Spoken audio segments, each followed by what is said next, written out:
बहू के बिना न रहे, बहू सास के बिना न रहे। एक मिनट बहू सास के बिना नहीं, सास बहू के बिना नहीं। ये बहुत कम देखने को मिलता है, बहुत कम। इतना प्रेम था सास बहू में कि एक दूसरे के बिना शॉपिंग करने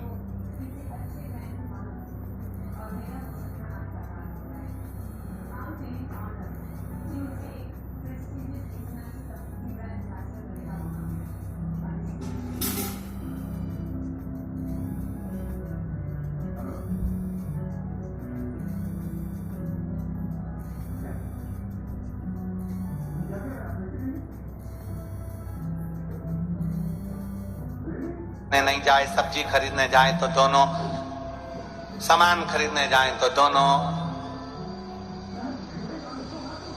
सास अपने मायके जाए तो बहू भी उसके साथ मायके जाए, बहू अपने मायके जाए तो सास उसके साथ मायके जाए।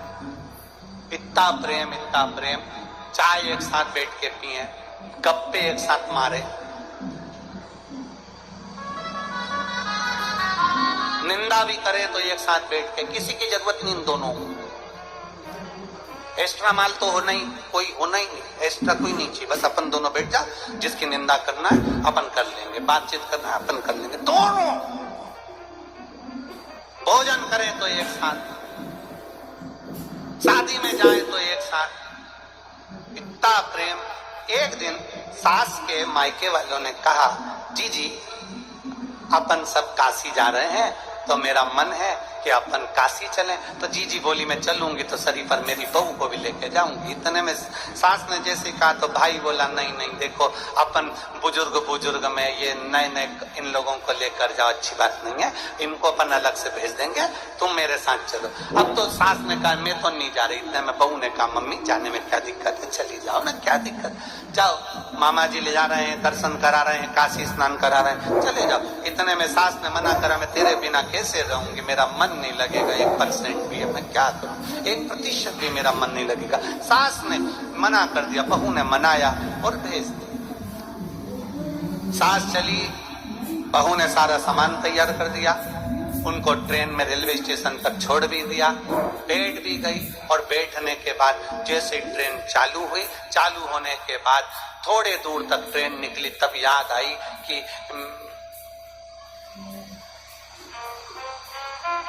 याद आया कि मेरी एक अंगूठी और चाबी अलमारी की लगी है। सास की बेचैनी बढ़ गई,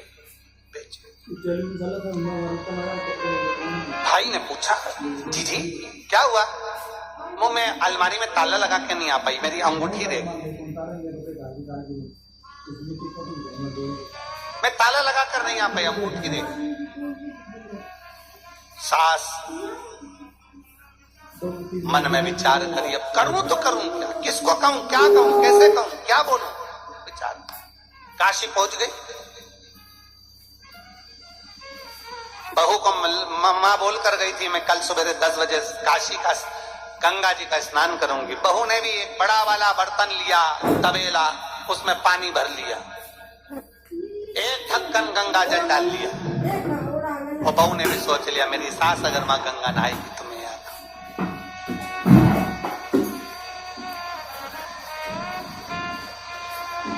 चाबी घर दे गई। सास जैसे गंगा जी में डुबकी लगाने के लिए अंदर गई और गले में एक चेन थी, वो पानी के भपके के कारण गले से निकल गई। बहू तबेले में बैठकर नहा रही थी और उसने कहा, गंगा मैया अगर तू सच्ची है तो मैं जैसे मेरी सास गंगा जी में नहा रही है काशी में, वैसा ही पुण्य मुझे अपने घर में गंगा जल में नहाने से मिल जाए, ऐसी कृपा कर दे मां गंगा।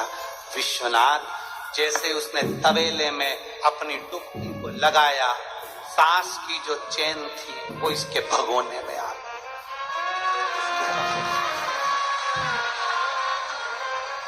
अब सास इतनी दुखी, एक तो अंगूठी, चाबी और दूसरी चेन चली गई। चिंता में पड़कर सास का मन काशी में नहीं लगा।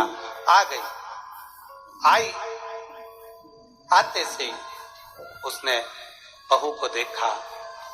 बहू ने कहा, माँ आ गई आप? हाँ, पर एक बात कहना चाहती हूं, मेरी गले की चैन गंगा जल में गिर गई। माँ, जो तुम हमेशा एक चेन पहनती थी ना, वो चेन मेरे पानी के भगोने में मिली है, जिसमें मैंने एक ढक्कन गंगा जल डालकर नहाया था।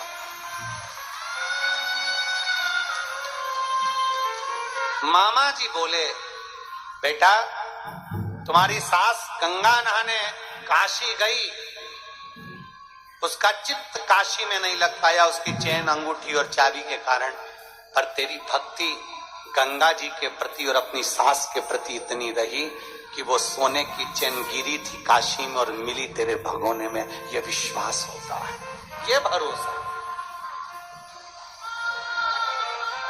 सावन का महीना आ रहा है, श्रावण का महीना चालू हो जाएगा। 21 तारीख को गुरु पूर्णिमा महोत्सव हो जाएगा, 22 तारीख से श्रावण का महीना